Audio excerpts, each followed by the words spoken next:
Qui est donc représentante de World Press Photo, commissaire de l'exposition, et elle va nous parler en anglais. Et si quelqu'un d'entre vous a de la peine à comprendre, dites-moi, je peux faire la traduction. French, my French is a little bit rusty, therefore I'll do it in English.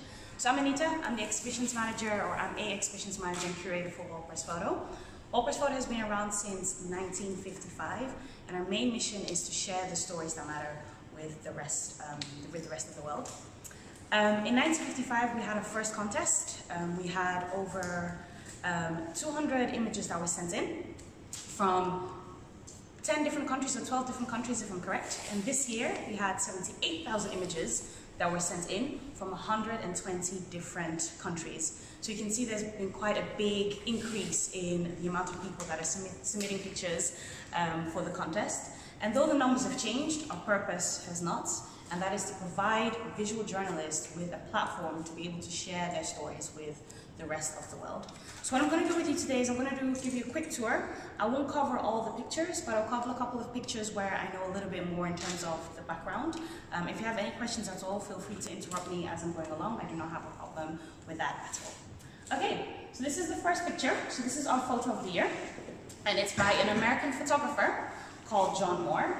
And what this picture illustrates is a Honduran toddler and a mother as they're being searched by a US Border Patrol agent, and as they're at the border.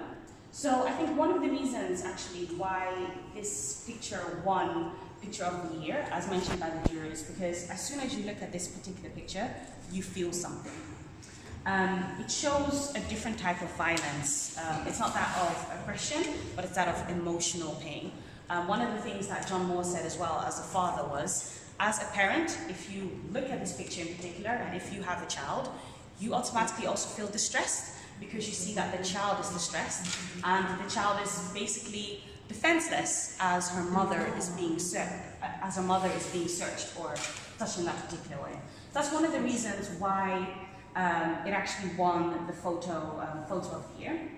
And I think a really important thing to mention about this photo in particular, and I think Magdalena talked about it when she was downstairs, was John Moore highlighted the importance of text with photojournalism. So before this picture actually became the World Press Photo of the Year, it had already gone viral. I don't know whether a couple of you had already seen the Time magazine that had this picture on there. So what happened was, this picture was released right after Trump had introduced his zero ban policy, and a lot of people on the left side of the political spectrum that were against this ban used John Moore's picture as a status, as a symbol to say, look, these are the effects that the policy is having. If you're separating mothers or parents from the children, this is what's going to happen. However, John Moore never mentioned that they were separated. He said very specifically actually in his text that they could be separated, but I'm not too sure. And what happened then was the people on the right side of the political spectrum saw this picture and said, but hey, they were never separated, so this is fake news. How can you use this picture to symbolize something that isn't true? And in that way, John Moore kind of got a lot of backlash from different avenues because people were saying this is fake news and this picture isn't representing the truth, even though John Moore was very specific about the fact that they didn't know whether they were separated or not. And the reason why I actually want to highlight that is because I think it's very important to always accompany text with photojournalism, because different people can use a picture to further their own agenda, essentially. And that is something that John Moore has mentioned, and it's something that I'd like to share with you as well. It's something that I tend to tell people when I'm doing tours as well, because oftentimes I see people coming to an exhibition and they just look at the pictures and they don't read the text. But it's so important to read the text to really get a good understanding of actually what is the story that the photographer is trying to tell you. So yes, so this is the photo of the year. And I think it's the World Press Photo of the Year. And one of the reasons why they decided to release this new award is because they wanted to award photographers for their commitment as well as their storytelling. And it's really interesting that both the photo of the year as well as the story of the year kind of focus on the same issue of mass migration. So what Peter ten Hopen is actually displaying in this picture, so this is a Dutch photographer, is he wanted to document the migrant caravan. But he wanted to document the story in a different way. Often when you see the migrant caravan being photographed, it's that of almost despair, almost sadness, but he wanted to document the human interactions between the people. What does it actually mean to be on the move? What are people doing? What are the relationships between each other? And in a way, he called it a little bit of a love story because he wanted to actually identify the human interactions between these people as they're traveling. So this is Peter ten Hopen's story. And I think as you're going to realize across the exhibition as well, there are a lot of stories, and I think the theme this year is that of mass migration. There is a bit of a focus on the US border, but I think mass migration is actually an issue that is global and is not just to the US border. It just so happens that this is something that has been very relevant in the news for the past year. Any questions at all? I won't say too much about it. I think most people are aware of the disappearance of Jamal Khashoggi, and this is a picture by Chris McGrath, an Australian photographer. But the picture in particular, and I think a reason why it's one of my personal favorites, because in a way, to me, it symbolizes freedom of press. As you can see here, an unidentified man, we do not know who this man is trying to hold the press backwards as the Saudi investigates come into the Saudi Arabian consulates in Turkey. And it almost shows how the press is being held back or how they're being limited.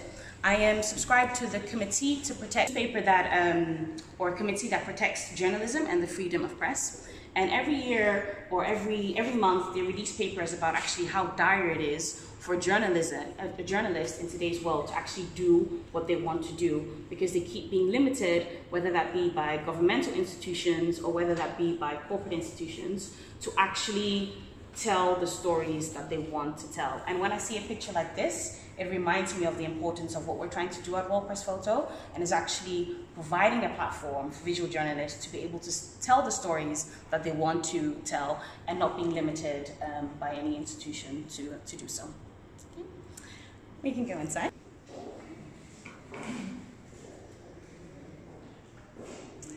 Yes. In this way. If the answer is no, he doesn't take the picture. If the answer is yes, he does take the picture. And I just think it's a very interesting take he has on representation, because I think a lot of different photographers have a very different code of ethics or a very different code of representation on how they do things. But he was very clear with his approach, and he kind of wants the world to know that. Okay, over there, unless there are any questions. So I just got to say, Yes.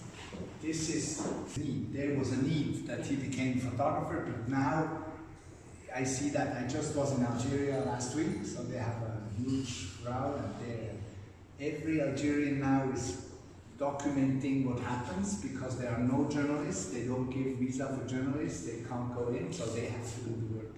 And so that's why everybody from us will be a photographer. So now it's our judgment in the contest to find the real photographers in all these photographers, because everybody has his camera in his pocket.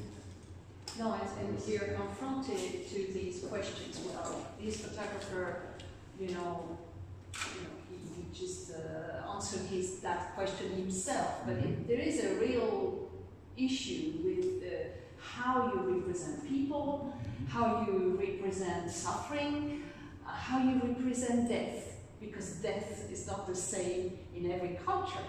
And, so all these ethical questions of how you represent are very crucial. I mean, be a real photographer means that you've been questioning areas, conflict, and even in daily life, in fact. And I think already last... No journalists, but the news comes out because of the Algerians, of themselves. So that was... But see, if you're a friend with the military, and you're embedded somehow. That's the problem, then the source. And you photograph very interesting documents, but because you're part of the, that becomes really tricky. That's it, yeah. Then you have to be interested in who is the photographer. That's it, the source. Which you don't normally have to do. Yes. And that's we discuss these things. No, again, so the context it makes complicated. is absolutely crucial. Yeah. It's key. Yeah. It's very key. Yeah.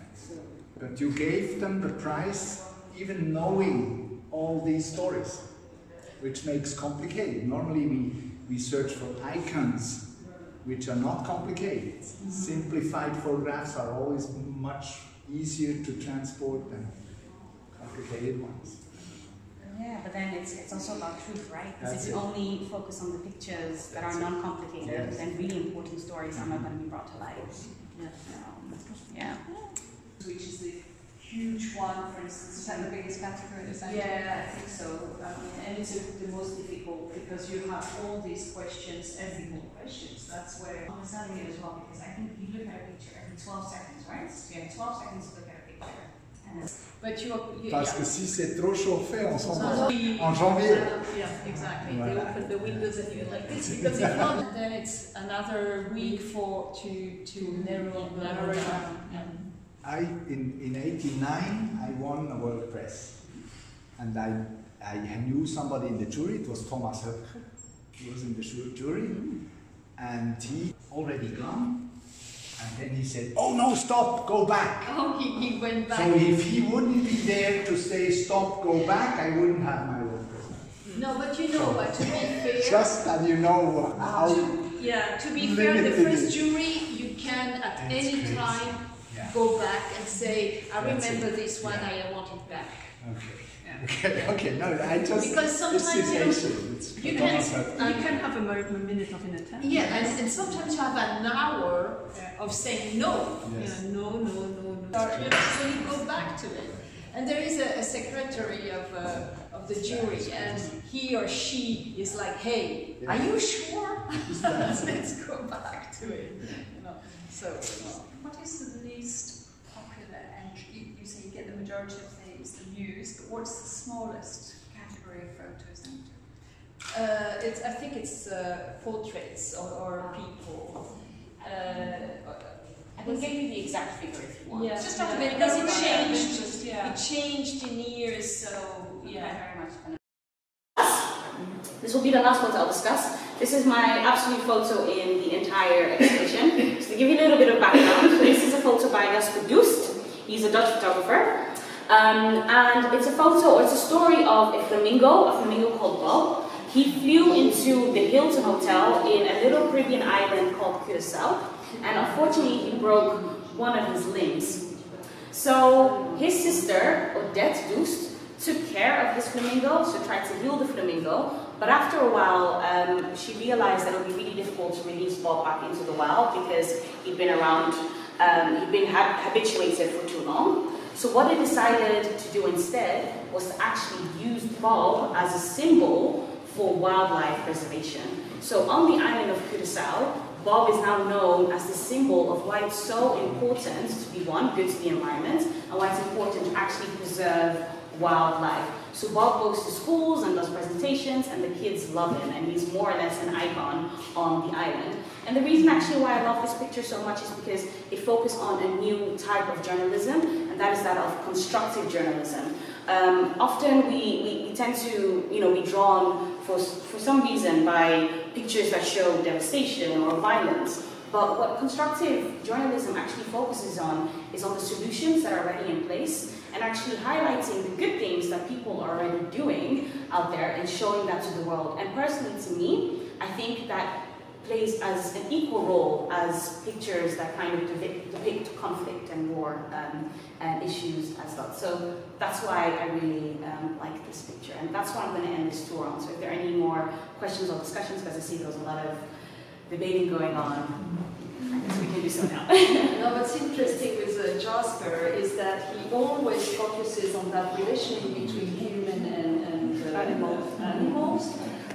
His former story was about storks, white storks, and how, in fact, our rubbish in south of Spain and Portugal made the storks to survive. We had all these preservation programs to save them, and in fact it's our rubbish in the south of Europe that make them survive, and now they're kind of very healthy.